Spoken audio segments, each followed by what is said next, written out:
Safe City вчера го помина тестот на уставен, но наместо точка на спорот, одлуката на судиите стави запирка, па дебатата се пресели на политичкиот терен.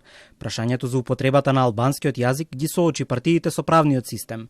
Различни страни се обидуваат да ја наметнат својата интерпретација на темата, а во критиките кон Уставниот суд обединети се и власти и опозицијата од албанскиот блок партии. Владиниот коалициски партнер Вреди остро и со епитети ја прозва институцијата чувар на уставниот поредок. Од Вреди порачуваат дека ќе ги искористат сите правни и институционални средства кои им се на располагање. Пред се како луѓе, а потоа и како партија, не можеме да избегаме од впечатокот дека овој состав на Уставниот суд повеќе наликува на југословенска политичка елита отколку на највисока судска инстанца. Кога државата го известува, предупредува или санкционира граѓанинот преку системот Safe City, таа има обврска тоа да го прави и на албански јазик. Ова не е прашање на политичка волја, туку уставна обврска и почитување на едно темелно право.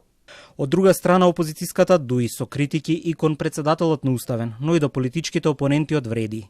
Интегративците уште вчера побараа итна оставка од председателот Костадиновски и неговите изјави ги оценија како скандалозни и неприфатливи.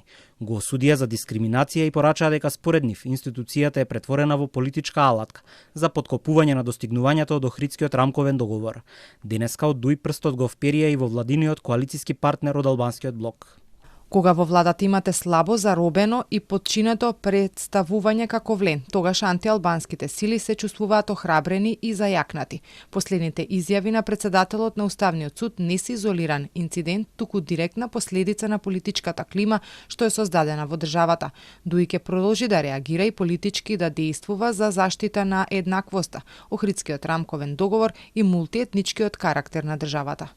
Председателот на Уставниот суд Дарко Костадиновски во вчерашната дебата меѓу другото порача дека системот Safe City е скроен како што треба, а оспорувањето на одредбите од законот за прекршоци е неосновано. Проектот Safe City е така проектиран да препознае возило. Го препознава возилото и регистарскиот број на возилото, тој не препознава јазик. Возилото нема јазик. Уставниот суд вчера ги отфрли сите иницијативи со кои се оспоруваат делови од законот за прекршоци, во кој е регулирано функционирањето на системот Safe City.